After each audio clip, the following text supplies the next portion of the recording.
بسم الله الرحمن الرحيم السلام عليكم ورحمة الله وبركاته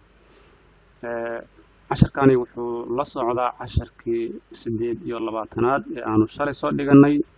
casharkaas oo ku saabsanaa jaamacadda marka casharkani waxa weeye kalimaatu jadiida xarfa cusub ama ereyo cusub ayaanu ku baran doonaa insha Allah ereyadaas oo laga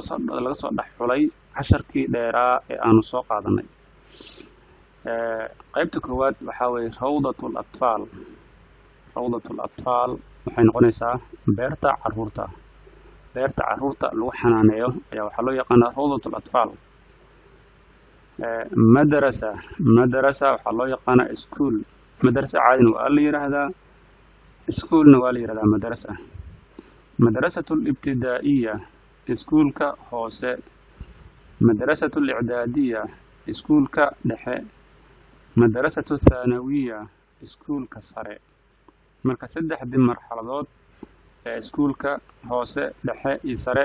saddexduba waa intaas ibtidaaiya hoose i'daadiya dhexe iyo thanawiya ee sare marka yarkii ahaa xayaadka daraasi aan soo sheegaynay rawdatul atfaal buu ka soo bilaaway ilaa jaamaca uu keenay marka machadna wuxuu noqonayaa machad caadi ah jaamica waxa weeye jaamacad kulliya waa kulliyad fasl waxa weeye fasal ama class daalib waxa weeye arday tilmiid waa la yiraahdaa taalibatun ardayad tilmiidatun ardayad marka wiil iyo gabar ayaa loo kala eegay mudarris macallim ustaad iyo macallim saddexda waa isku mid bare ayaa la yiraahdaa mudarrisatu ustaadat macallima waa antaba macallimad weeye mudiir waa maamule camiid waa hormuudka jaamacadda maktabatul madrasa waxa waaye maktabada iskuulka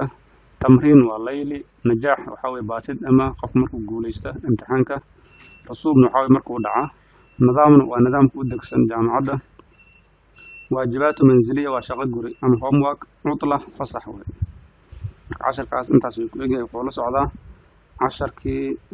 aanu soo qaadanay ee dheeraa